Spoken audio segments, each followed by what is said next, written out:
نستهديه ونعوذ بالله من شرور أنفسنا وسيئات أعمالنا من يهده الله فلا مضل له ومن يضلله فلا هادي له أشهد أن لا إله إلا الله وأشهد أن محمدا عبده ورسوله صلى الله عليه وعلى آله وسلم تسليما كثيرا سبحانك لا علم لنا إلا ما علمتنا إنك أنت العليم الحكيم اللهم فقهنا في الدين وعلمنا التأويل اللهم أرنا الحق حقا وارزقنا اتباعه وأرنا الباطل باطلا وارزقنا اجتنابه اللهم صل وسلم على نبينا محمد صلى الله عليه وعلى آله وأصحابه أجمعين وبعد. Jemaah salat maghrib yang dirahmati Allah, kita bersyukur kepada Allah, kita diberi nikmat bisa menjalankan ibadah kepada Allah. Itu lebih besar nikmatnya daripada sekedar nikmat dunia, nikmat harta, nikmat materi. Kenapa? Karena kalau nikmat harta, nikmat materi, semua orang dikasih, ya semua orang dikasih. Yang soleh, yang nggak soleh, yang taat, nggak taat, dikasih dunia oleh Allah. Tapi namanya nikmat beramal soleh itu hanya khusus dari Allah Subhanahu wa Ta'ala, diberikan kepada hamba-hambanya pilihan. Allah. Jemaah rahimakumullah, kita lanjutkan poin tentang amalan ringan, meraih pahala besar dengan amalan ringan. Kalau di buku urutannya adalah halaman 15, yaitu dalam memperbanyak sholat supaya Allah Subhanahu wa Ta'ala mengangkat derajat kita dan Allah menghapus kesalahan-kesalahan kita, ya. Nabi SAW bersabda, "Alaika bikathratis sujud, fa innaka la tasjudu lillahi sajdatan illa rafa'akallahu biha darajah wa hatta 'anka biha khati'ah." Hendaklah kamu memperbanyak sujud, yaitu memperbanyak sujud itu memperbanyak salat. Karena tidaklah kamu bersujud kepada Allah, ya, sekali sujud, melainkan Allah mengangkatmu satu derajat dengannya dan menghapus darimu satu kesalahan dengannya. Itulah anjuran bagi orang yang memperbanyak sholat, khususnya sholat sunnah. Orang kalau sholat, Salman Al-Farisi mengatakan, seseorang itu kalau melakukan ibadah sholat, kesalahan-kesalahannya itu terkumpul di kepalanya, sehingga ketika dia bersujud, bergugurlah kesalahan-kesalahan tersebut sebagaimana bergugurannya daun dari pohonnya. Gambarannya seperti ini, ya. Jadi ketika seseorang mau sholat, itu dosa-dosanya ada di kepalanya seperti ini. Ketika dia menyempurnakan ruku, ya ruku, makanya banyak dosa itu rukunya yang lama, ya. Maka dosa-dosanya akan rontok, akan habis. Sujud demikian, sehingga ketika orang habis sholat itu berguguranlah dosa-dosanya.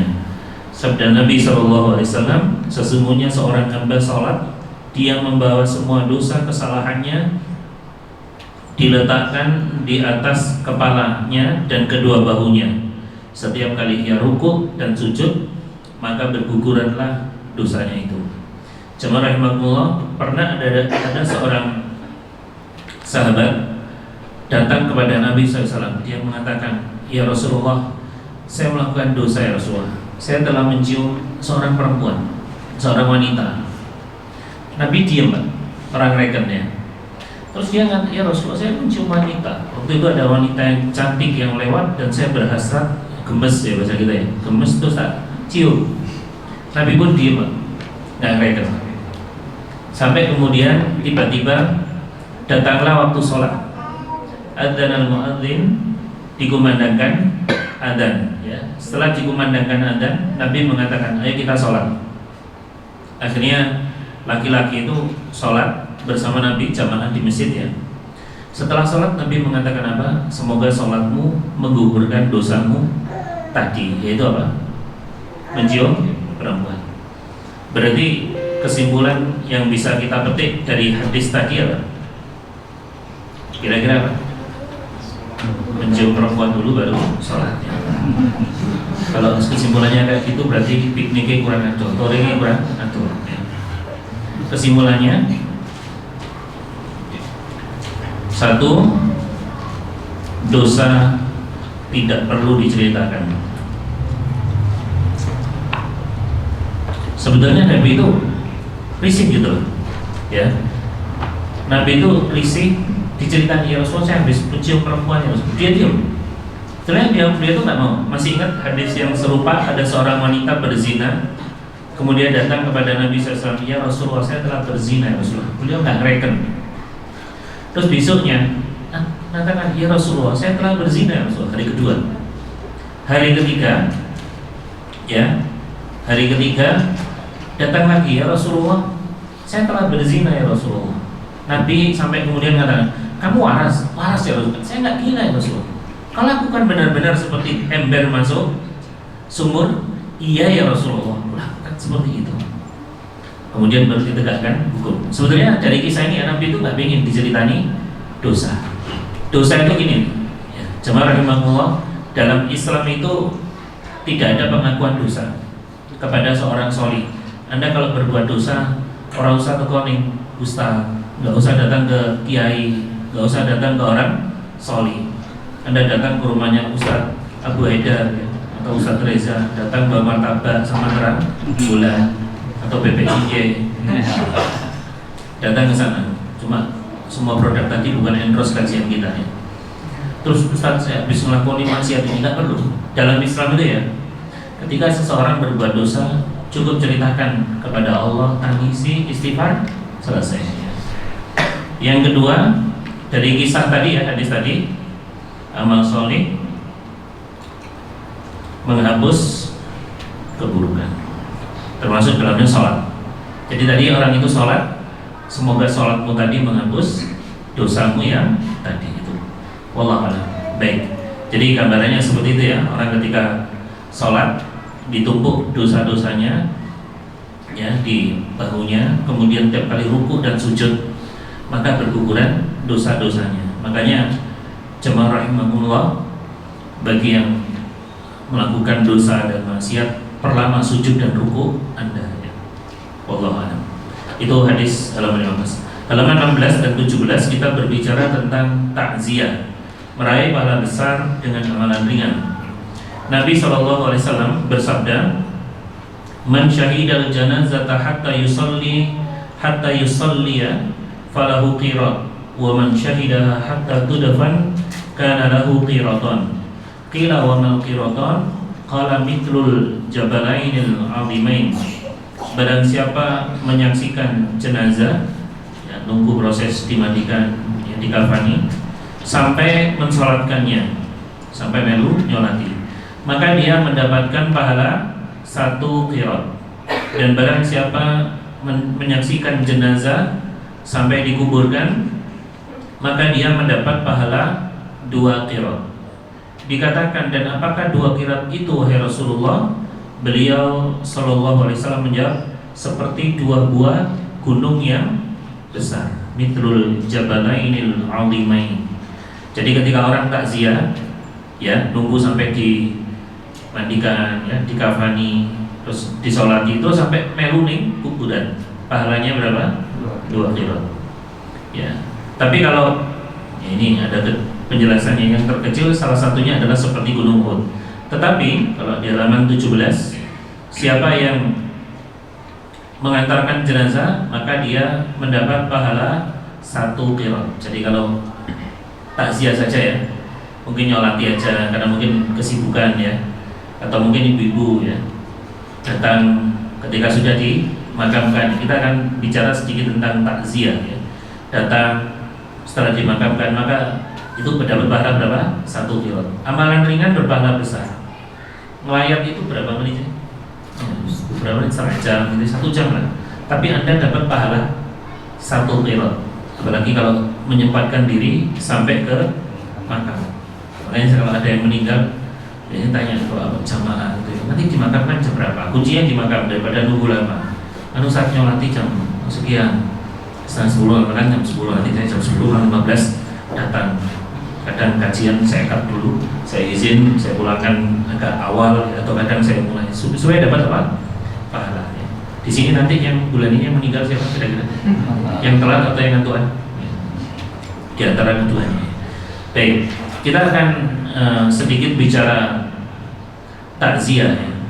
Baik, ini ada materi. Takziah itu dari bahasa Arab, azza ya'uzzu, ta'ziyatan. Jadi takziah itu artinya sabar menghadapi musibah atau kehilangan.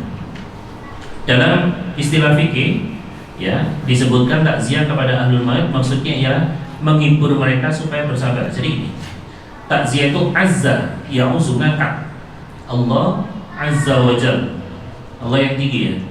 Karena gini, orang yang sedang tertimpa musibah, dia itu kan lagi sedih ya, kan dia lagi drop, lagi futur ya, lagi jatuh, kita angkat, sudah kata Allah sabar, aku biar bangun. Jadi dia merasa terhibur. Tujuan takziah itu. Imam Al-Khirazi beliau mengatakan dalam syarahnya, takziah menghibur orang yang tertimpa musibah dengan pahala yang dijanjikan oleh Allah, sekaligus mendoakan mereka dan mayit, yaitu memotivasi, kata Imam Nawawi, yang tertimpa musibah agar bisa lebih bersabar dan menghiburnya. Betul Pak. Kadang kita nggak tahu ya dari lisan mana dari para pentakziah itu yang menghibur kita. Saya masih ingat ya, dulu waktu anak saya keempat meninggal dunia, usia 8 bulan, dan itu anak yang kedua meninggal. Ada hiburan dari seorang muazzin, orang yang ngelayat ya. Simpel Ustaz. Sampai Ustaz menggorloro Ustaz yang meninggal. Nabi berapa? Nabi yang meninggal berapa nanya? Berapa? 3. Lainnya ada perbedaan 4. Perbedaan pendapat di kalangan ulama Kriya Mandiri. Bukan ulama Ubatum. 6 yang meninggal dunia. Kan anak Nabi itu kan berapa? 7 kan? Ya, putra putri Nabi itu kan 7 ya, dan 6 meninggal dunia. Jadi ketika takziah itu jadi kita merasa terhibur ya. Kita masih terhibur. Ya, Qasim, Zainab, Abdullah, Ruqayyah, Ummu Kulthum, ya, Fatimah dan Ibrahim ya. Dan semua ini meninggal. Qasim meninggal, Zainab meninggal, Abdullah meninggal, Ruqayyah meninggal, sama hidup ya. Ummu Kulthum meninggal, Ibrahim meninggal ya. Ibrahim meninggal. Yang masih hidup cuma siapa? Fatimah. Fatimah ini masih hidup. Jadi Nabi wafat, Fatimah masih hidup. Berarti kan hiburan banget ya Ustaz. Sampai naik lurus Ustaz. Nabi lu 6 kan terhibur. Ya Allah benar juga. Ustaz sampai mending Biar anakku. Saya masih ingat ya ada teman dari di Sukun itu yang takziah. Saya betul-betul terhibur sampai mending Ustaz anak nomor papa. Biar aku Ustaz anak pertama. Saya kok gendeng Ustaz, dia cerita gitu. Jadi ketika ada yang takziah gitu kan sehingga apa? Kita betul-betul terhibur. Saya biar kok gendeng saya. Jadi anak pertama itu kan betul-betul dinanti ya, anak pertama ya. Nah, kalau anak ketiga, keempat biasa ya. Saya lebih tahu ya. Anak pertama kan betul-betul masya Allah ya, seneng. Bahkan kalau anak pertama saking senengnya naik udang ya. Aduh ya gantengnya anak itu apa sih? Ya, kita bapaknya sih muda. Sampai kali lah ibu anak ya. Jadi itu ya fungsi takziah itu betul-betul untuk apa? Menghibur ya, untuk menghibur. Selanjutnya kita akan bicarakan tentang beberapa hal terkait takziah. Hukum takziah adalah sunnah ya.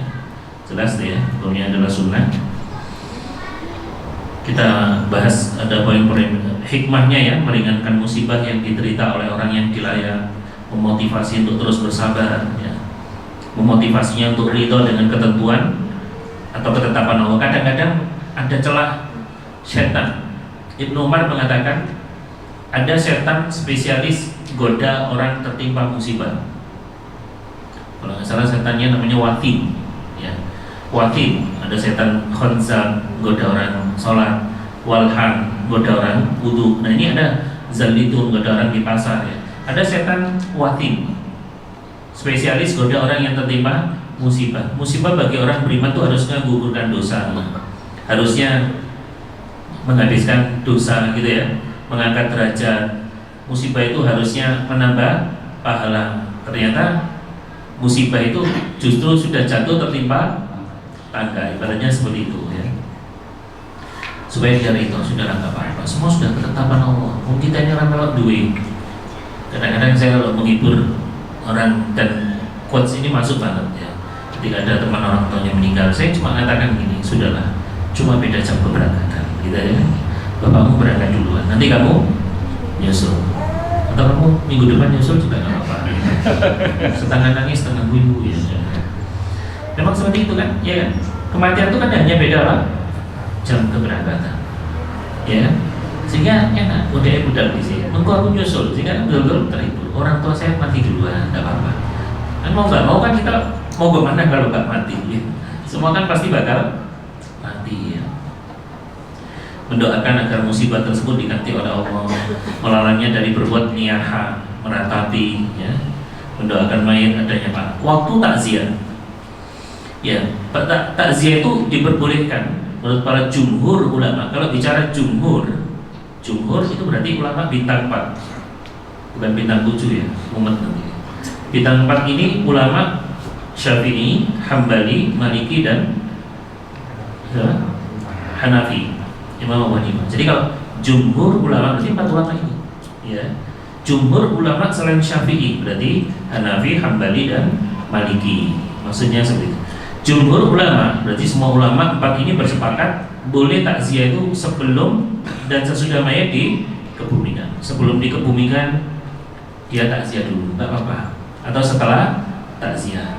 Syaratnya apa? Sudah mati. Kalau belum mati nggak boleh takziah. Ada yang datang ke rumah saya bawa beras, kenapa bawa takziah? Itu kenyek. Ya. Doakan Itu doakan ya.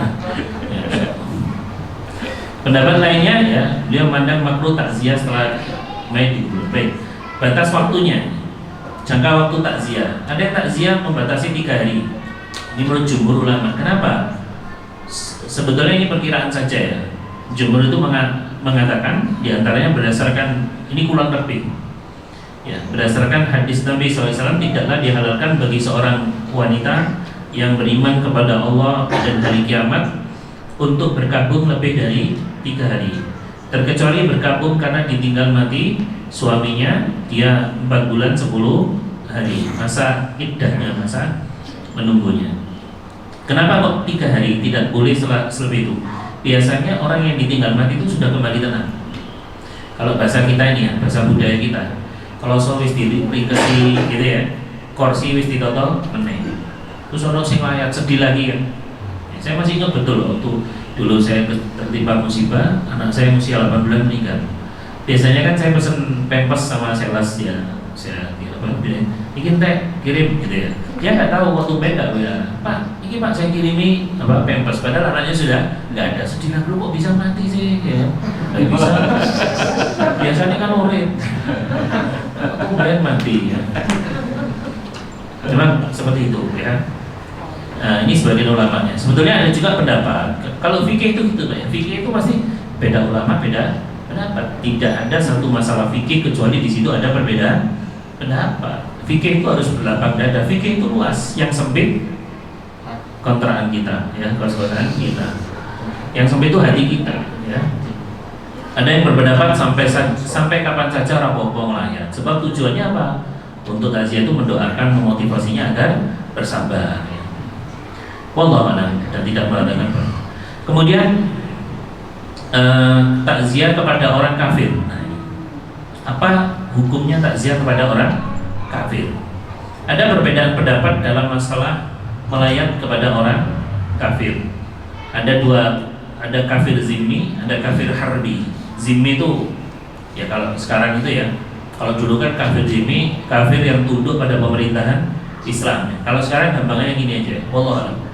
Kafir zimmi itu kafir yang nggak memusuhi Islam, yang toleransi dengan ajaran Islam. Misalnya sholat dulu kan ada ya orang beda agama sama kita seperti itu. Sudah saatnya sholat, silakan sholat.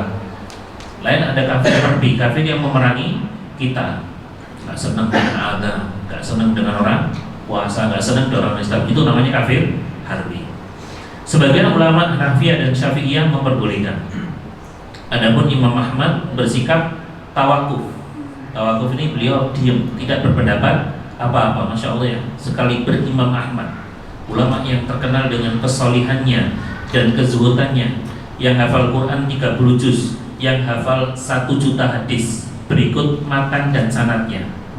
Kalau kita kan cuma satu ya, innamal a'malu binniyat. Di situ lanjutnya ya apa? Imam Ahmad ini sampai sanad-sanadnya, an-nya itu hafal. Beliau diam, masya Allah. Sesoleh beliau aja diam. Menolong wong gak sesoleh Imam Ahmad kemeru, rapopo. Sedangkan para sahabat Imam Ahmad mengatakan memandang takziah sama dengan iyadah. Mereka memiliki dua pendapat. Pertama, menengok dan melihat orang kafir hukumnya terlarang dan hukumnya haram, yaitu berdasarkan hadis Nabi SAW, la tabda'ul yahud wala nasara bisalam fa idza laqitum ahaduhum fi tariqin fattarruhu ila adyaqihi. Janganlah memulai salam kepada orang Yahudi dan Nasrani. Apabila kalian berpapasan dengan salah seorang dari mereka, pepetlah ke tempat yang sempit. Hal ini para ulama menghukumi takziah itu sama dengan memulai salam. Yang kedua, boleh takziah. Ini kan beda pendapat itu hal wajar, Pak. Fikih beda pendapat wajar. Ya, ulama A berpendapat gini, ulama B berpendapat gini. Dahulu ada seorang anak Yahudi yang membantu Nabi SAW. Suatu ketika si anak itu sakit, jadi anak Yahudi biasa di rumahnya Nabi ya. Terus anak itu sakit. Rasulullah SAW menengoknya. Beliau duduk di dekat kepalanya dan berkata, masuklah ke dalam Islam. Anak tersebut kemudian memandang bapaknya yang ada di dekatnya. Dalamnya bapak oleh orang. Ya, bapaknya kemudian mengatakan, Atik Abul Qasim, taatilah ayahnya Qasim, Abul Qasim, karena kan beliau punya anak laki-laki namanya siapa? Qasim. Maka kunyanya Abu Qasim, bapaknya Qasim. Jadi kalau nama diawali dengan Abu, itu bukan nama sebenarnya, dinisbatkan kepada anaknya. Anda kenal anak saya namanya Zulfan. Itu kan bapaknya Zulfan. Saya nggak tahu namanya. Terus Anda panggil apa? Abu Zulfan. Ya. Abu Qasim taati, patuhi. Jadi ini anak Yahudi ini ya dikongkon mlebu Islam. Terus dia lihat bapaknya, boleh nggak saya masuk Islam? Maka bapaknya berkata, patuhilah Abu Qasim sallallahu alaihi wasallam. Maka anak itu pun masuk Islam. Setelah itu Nabi sallallahu alaihi wasallam keluar dan berkata, alhamdulillahilladzi anqadahu minan nar. Segala puji bagi Allah yang menyelamatkan anak itu dari siksa neraka. Ya, berarti di sini menunjukkan apa? Bolehnya ngelayat kepada orang kafir dengan catatan ada kepentingan.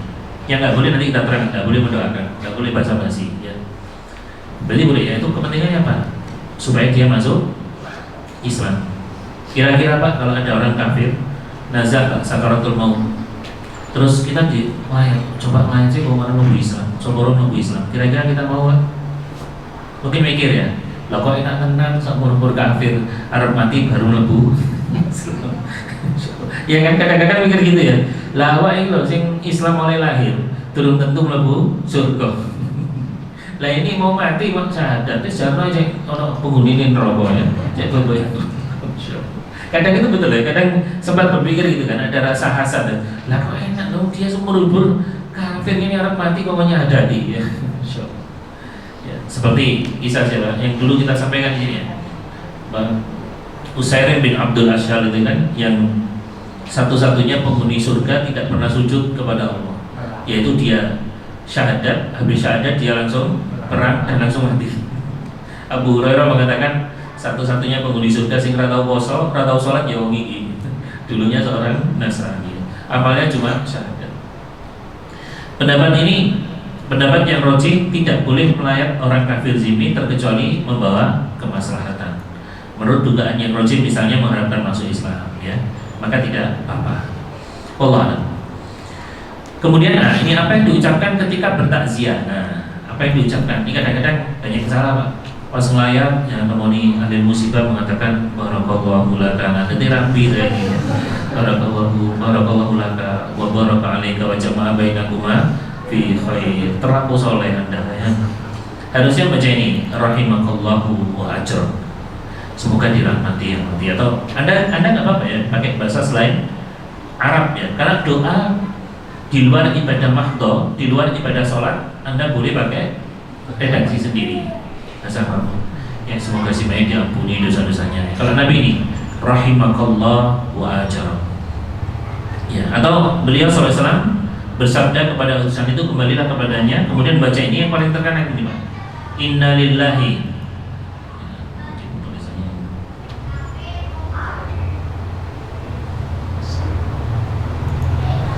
Ya. Anna lillahi ma akhadha wa lahu ma a'ta wa kullu syai'in 'indahu bi ajalin musamma famurha wal tasbir wal tahtasib. Itu di antara yang diucapkan Nabi SAW ketika takziah.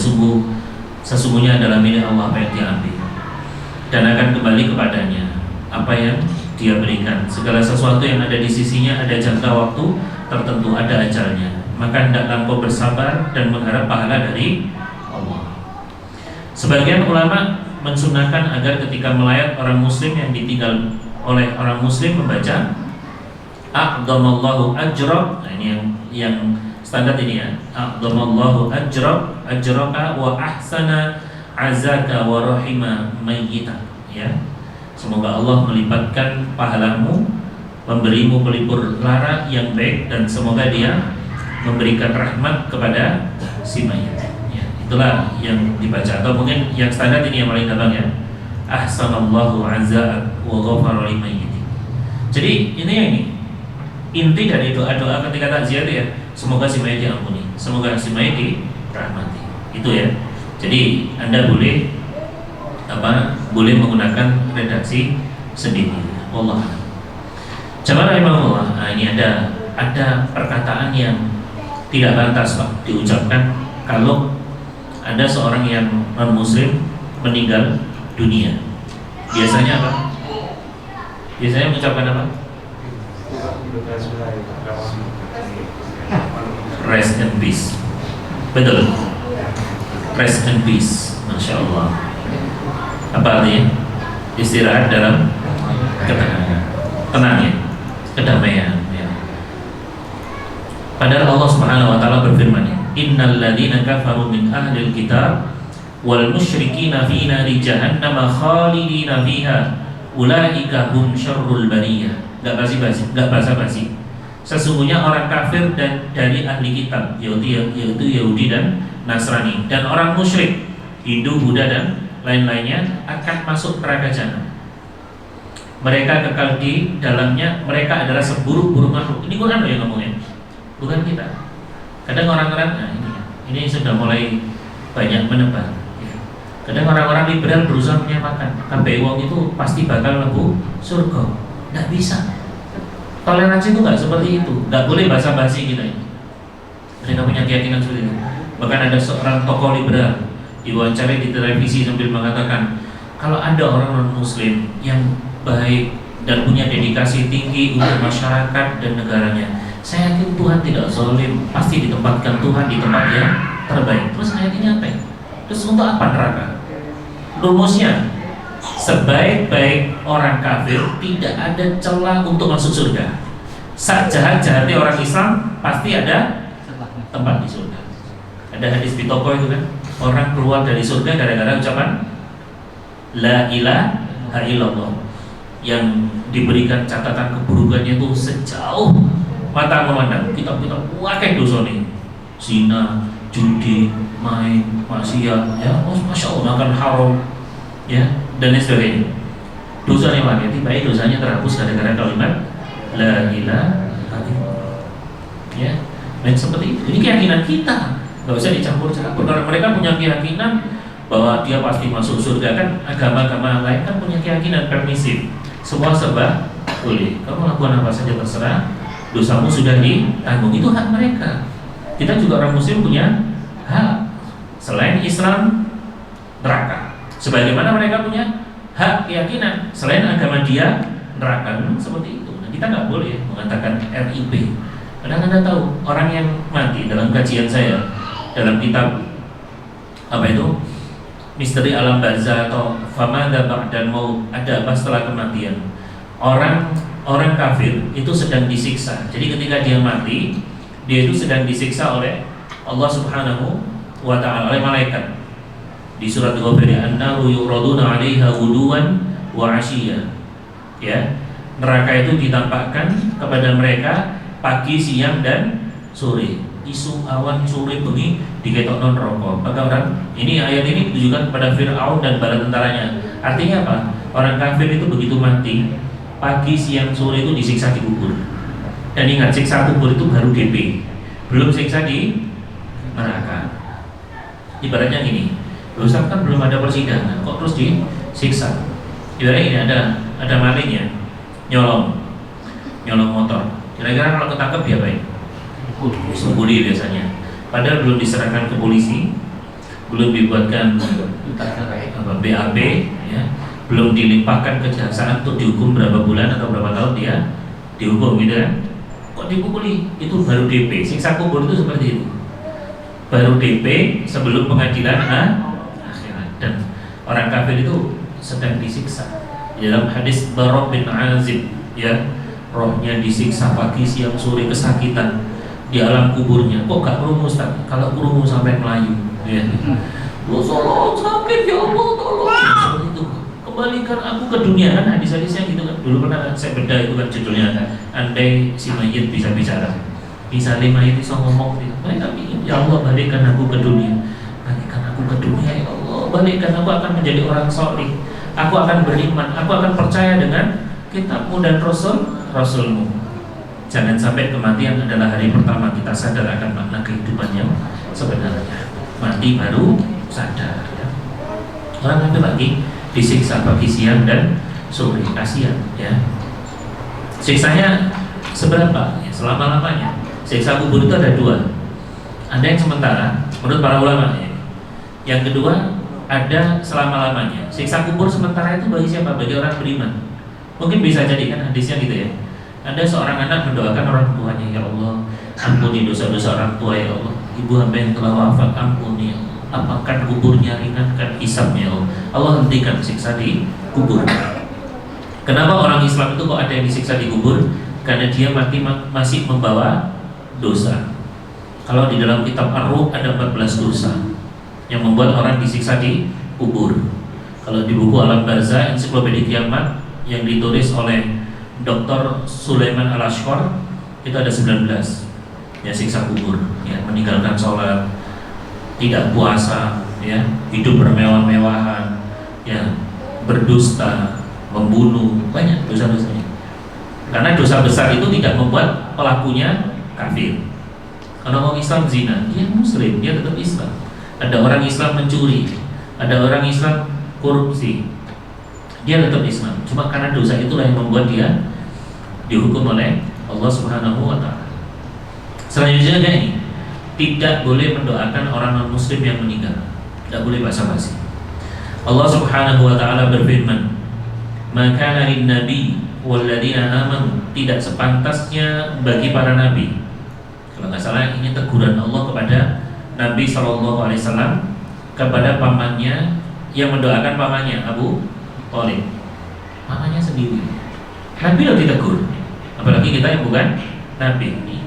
At-Taubah surat ke-9 113. Gak pantas bagi Nabi dan orang-orang beriman memintakan ampun kepada Allah untuk orang-orang musyrik. Musyrik itu apa? Orang yang menyekutukan Allah. Musyrik itu apa? Karena disempitkan arti musyrik. Musyrik itu nyembah patung, salah. Nyembah patung itu salah satu contoh dari kesyirikan, ya. Walaupun orang musyrik itu apa? Kerabatmu dewi, walaupun ibumu dewi, walaupun bapakmu dewi. Ini Quran yang ngomong.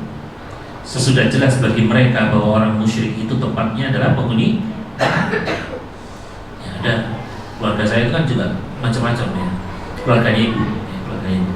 Terus ketika kakak ibu meninggal, anaknya kan sering ngaji sama saya. Dia sering dengar di At-Taqwa Batu karena rumahnya di Ngantang. Waktu saya silaturahim, ya, karena dia misalkan saya. Terus ya gitulah, memang masih awam agama, didoakan bareng. Padahal bapakmu itu kan bukan agama Islam, nggak nyampe. Terus tempatnya di mana? Buka aja di Al-Quran. Saya nggak berani jawab. Kalau saya jawab mungkin anda nggak percaya nih surat Taubah. Nggak boleh ya doakan, karena orangnya banyak kan, keluarganya banyak, ada yang Muslim, non Muslim ya, ada yang beragama Katolik, Yahudi, ada yang Nasrani. Dengan bareng-bareng nggak mungkin kan? Seperti itu toleransi yang salah. Toleransi yang benar itu ya lakum dinukum waliyadin. Yang ke gereja biar nggak usah diganggu, nggak usah dibom, nggak usah dijaga. Yang ke masjid biar hak kita ya. Kita mengklaim kita paling benar, kita mengklaim selain Islam neraka, itu hak kita. Sebagaimana mereka juga punya doktrin seperti itu ya Allah.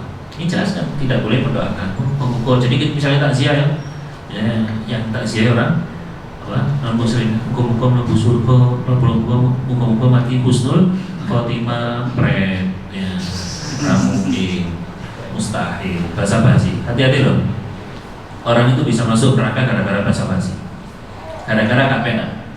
Masih ingat kisah Abu Thalib ketika mau wafat Rasulullah SAW, ponakannya kan.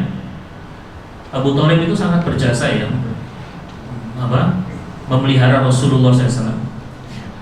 Nah ketika mau wafat, Nabi itu datang ya, wa ya ammi qul la ilaha illallah marratan, wahai pamanku ucapkan la ilaha illallah sekali saja, pisan ya wahai pamanku, uhajjukum bihadhil kalimah Allah, aku akan jadi saksi kalimat ini di hadapan Allah. Anda tahu di sekeliling Abu Thalib itu siapa? Teman-temannya ya, konco-konconya ya, Abu Jahal CS ya, Abu Jahal wa alihi wa sahbihi ajma'in. Konco-konconya Pak. Berarti orang kalau mau mati itu akan didatangi teman yang serupa. Ya. Kalau ada ustadz meninggal, sinto kalau orang ustadz ya jamaah, berarti kan orangnya kayak gitu kan. Beberapa waktu yang lalu ada tetangga orang tua itu meninggal. Ya. Yang datang itu bapak tua, rambutnya kayak sapu diwali gitu. Terus dia tindih, tatuan, bu cap-capan rambut, penting kayak gitu. Berarti si mati raja tidak jauh seperti itu. Nah seperti Abu Thalib itu gitu. Terus Abu Thalib itu paman konco-konco ini ngomong, ya Abu Thalib, atarghabu an millati abikum. Masa kamu akan meninggalkan sesembahan nenek moyang? Masa kamu harap meninggalkan sesembahan mbahmu? Masa harap pindah agama? Gak pernah. Akhirnya singkatnya ya, Abu Thalib itu tidak mau mengucapkan 2 kalimat syahadat gara-gara apa? Gak pernah kalau singkatnya neraka tempatnya. Sampai mentok Nabi SAW mendoakan, ya Allah berilah siksa Abu Thalib itu siksa yang paling ringan. Nabi itu loh dong, orang pamannya dewi orang diwehi. Apa mana kita yang bukan Nabi. Singkatnya siksa paling ringan di neraka itu kedua kakinya ditaruh di mana? Di api dan kepalanya apa? Otaknya mendidih. Itulah siksa yang paling ringan di neraka. Allah ya maka memang sudah ketentuan kayak gitu ya sudah. Orang beriman itu cukup samikna wa ata'na. Istilahnya oleh apa susahnya sih kita ini samikna wa ata'na ya, taati aja. Memang nggak boleh sama agama ya gitu. Ya itu ya, jadi itu diantara keutamaan takziah ya, keutamaan takziah. Jadi sudah larang mendoakan orang kafir. Ini juga dari setan-setannya. Ini berdasarkan perkataan Umar bin Khattab, anak keturunan setan itu ada 9. Ada setan Zalitun ya. Setan sing budho wong ning pasar ya. Ning pasar ini dibayar oleh setan ini. Jadi akeh wong kerasan ning pasar tapi ra kerasan ning masjid ya. Ning pasar ning mall 5 jam kuat. Ning masjid ning gur maghrib sampai isya wis pelanggo bolak-balik delok jam mati jam piro sih. Sutune wis dinen ta iki. Soto atau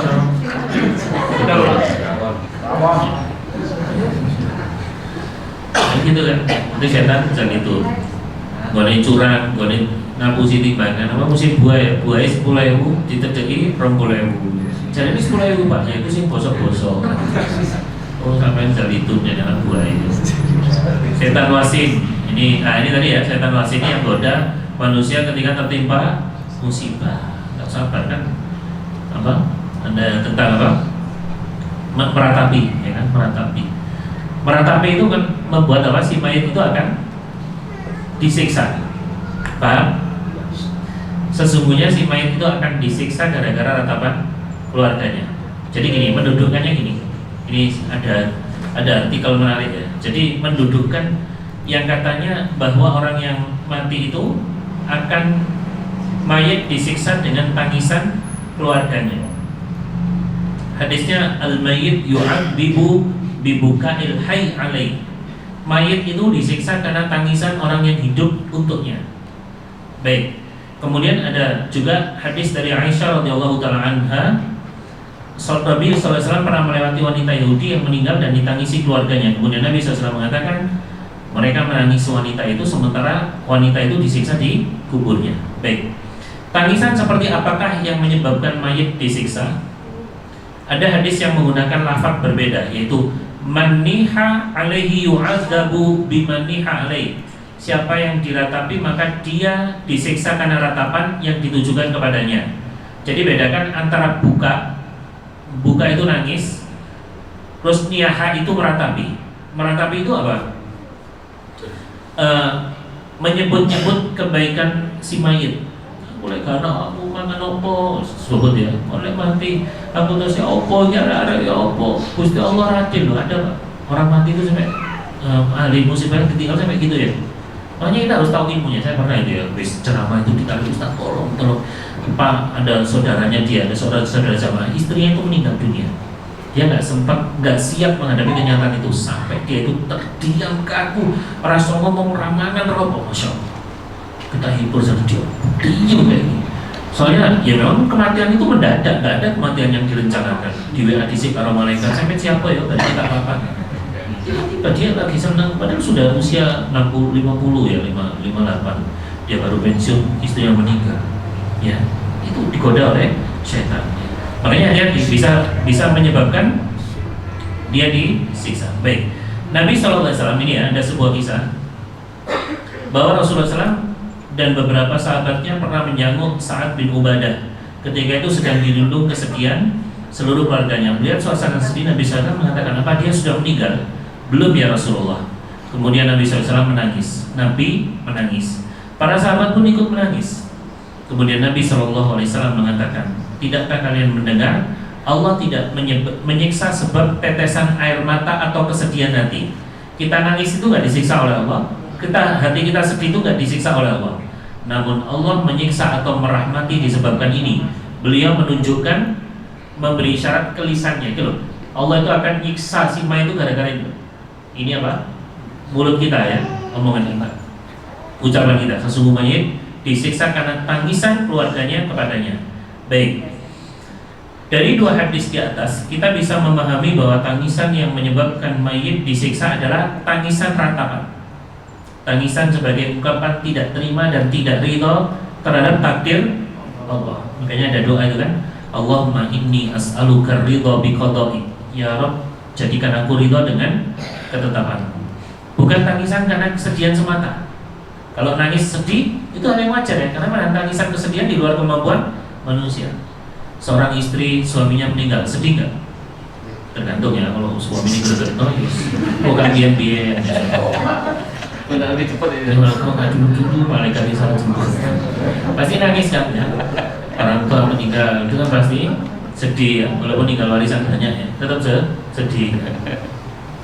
Beliau tidak bisa, sampai pun Nabi tidak bisa menahan bentuk tangisan. Makna semacam ini ya sesuai dengan hadis yang diriwayatkan Abu Musa al-Asy'ari, ketika ada orang mati kemudian keluarga yang menangisinya itu meratapinya dengan mengatakan ini, duhai sandaran hidupku, duhai pahlawanku atau semacamnya, maka Allah menyuruhnya malaikat untuk mendorong-dorong dadanya, dada si mayit didorong-dorong. Benar nggak kamu dulu mengatakan itu? Betul nggak kamu dulu ngomong kayak gitu? Hati-hati. Sehingga gini, saya simpulkan ya, Ustaz simpulkan, mengapa mayit kok disiksa? Padahal sing nangis siapa? Ahli warisnya. Yang hidup, keluarganya, ahli warisnya. Kok mayit disiksa? Apa hubungannya kan? Padahal sing nyolong DE, sing dosa DE kan nggak ada. Apa transfer dosa itu kan nggak ada ya? Allah ada ziruwa zirotu wizra ukhro. Ya, sing kak sholat DE, sing dosa DE. Nah, kita simak penjelasan Imam An-Nawawi.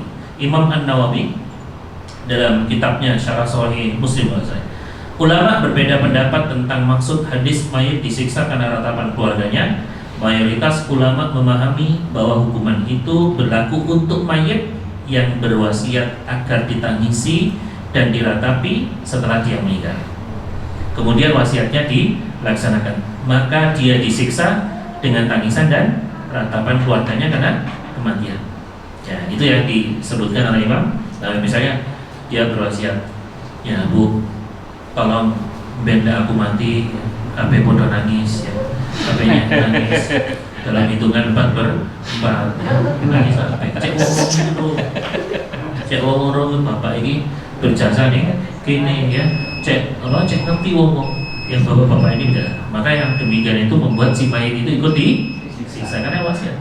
Nah, kalau mayit ini enggak berwasiat, ya, dia mayit ini orang soleh, orang baik, ya, apalagi namanya Muhammad Soleh, ya, dia mati. Terus keluarganya nangisi tanpa berwasiat, maka yang dosa siapa? Keluarganya.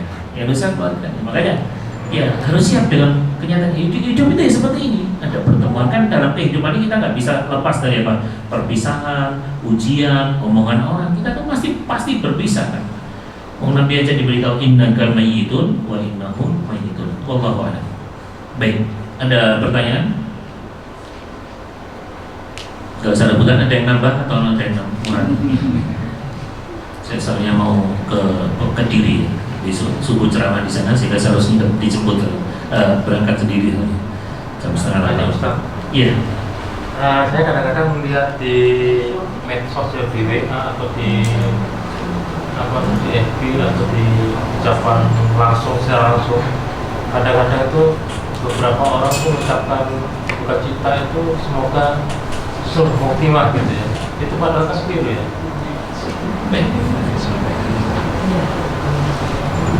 Kekeliruan itu kadang ada dua ya. Satu, secara bahasa, dan ini tidak membahayakan agama, tidak dosa rasanya, tidak sampai masuk neraka. Yang kedua, kekeliruan secara syar'i. Contoh kesalahan bahasa itu banyak Pak. Misalnya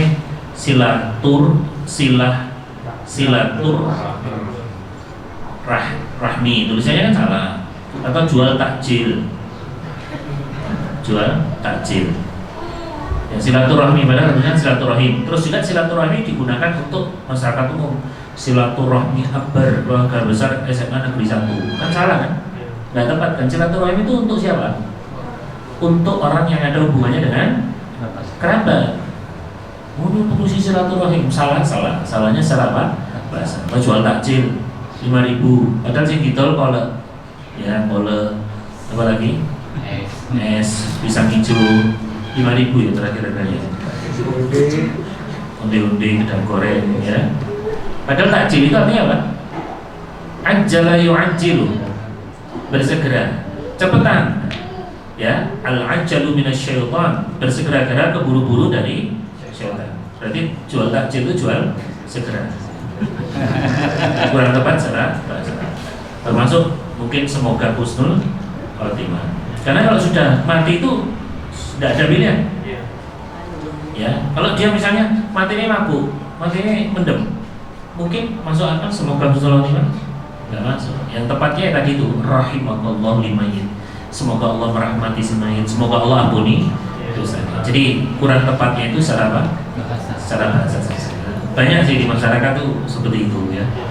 Allah, itu yang saya tahu. Baik, jemaah rahimahullah, saya rasa demikian ya, karena biar bisa bagi waktu, apalagi sebetulnya sudah dari tadi sudah ditata ya. Dan katanya gitu ya, kata Nabi, kalau makanan sudah siap harus disegerakan makannya. Semoga bermanfaat ya. Semoga sepeninggal kita dari majelis ilmu Allah ampuni dosa-dosa kita, segala kesalahan kita diampuni oleh Allah, dosa kecil, dosa besar kita diampuni oleh Allah Subhanahu wa taala. Kalau ada yang sakit semoga diberi kesembuhan oleh Allah Subhanahu wa taala. Kalau ada yang kesulitan semoga dimudahkan urusannya oleh Allah. Kalau ada yang tertimpa musibah semoga Anda sabar dan diganti oleh Allah dengan yang terbaik. Kalau ada yang dengan pasangannya sedang bermasalah semoga Allah memberikan kerukunan rumah tangga yang sakinah, mawaddah warahmah. Kalau ada yang belum punya pendamping hidup semoga Allah beri keturunan pendamping yang solih dan solihah. Kalau ada yang belum punya keturunan semoga Allah memberikan keturunan yang solih dan solihah, yang memberi bobot di muka bumi dengan kalimat la ilaha illallah Muhammad Rasulullah. Dan semoga kita bisa istiqomah di atas Quran dan Sunnah sampai Allah wafatkan kita dalam keadaan husnul khatimah. Allahumma amin ya rabbal alamin. Wassallallahu ala sayyidina Muhammad sallallahu alaihi wasallam. Subhanakallahumma wa bihamdika asyhadu an la ilaha illa anta astaghfiruka wa atubu ilaik. Assalamualaikum warahmatullahi wabarakatuh.